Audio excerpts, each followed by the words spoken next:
So one of the questions that Tracy asked me is, how do I go about when I'm processing something? It was a very difficult question to answer. I didn't quite know what she meant, but I thought I'd make this quick tutorial video to show you how I do things. So these are assistance applications. When we run out of these, it's bad, and as you can see, we don't have very many left. So, and no, it's not upside down, it's facing the client. And so my first step I'm going to do to create more of these, to make a little booklet, which is not really my job, but I learned it anyways, is separate this packet of about 7 pages separately. Very easy to do.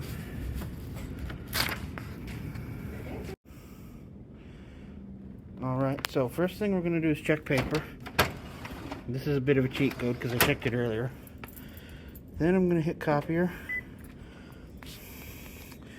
I'm going to make 25 copies of these packets. I'm going to make them two-sided. Here's what I really need to do, though. I need to enter this sort function. Sorry. If I don't, then they won't be sorted, and we'll have to do that individually. 7 pages of 25, that's quite a lot. And I want this mode right here. Sorry it takes so slow. Looking at a screen through a screen is a bit confusing. So, this makes sure that they're sorted in order. That after the individual one is done, packet, they'll be stuck together somehow. And we select two-sided. And we're just going to hit start. And that takes you through the process. And here you can see the fruits of the labor. We got these booklets good to go right here. And this is important. So we're going to add this to the stack. And trust me, we go through quite a few of these. So it's going to be very advantageous. And yeah, that walks you through how I kind of process things. So I thought I would take a second here and do a video where I more or less am defending my choice to have a Nikon Coolpix, because I know in the application it's one of the first things asked is what do you shoot on.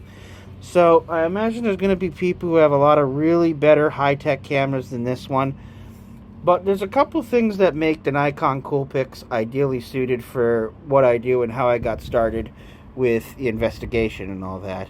First, it's a point-and-shoot camera. Doesn't really pretend to be anything else and really isn't anything else. The thing is when you only get one shot at something, you need to know that that's actually going to go off and you're going to get the shot, however maybe bad or blurry it is.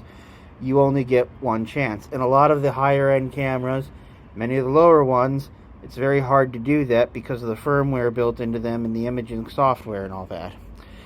Plus, you are actually getting a full camera, and you can do a lot of really good things on this. You know, it's got the various modes and everything like that. Sorry, it clicks off here. That wasn't supposed to happen. You know, you've got the various modes and things that you can go through. I don't use P very much unless I'm adjusting the ISO. And of course, probably the one that really makes this camera what it is going to be its 3000 millimeter focal length. You know, I mean, you can just see that in action right here. Sorry, as soon as I get this back on.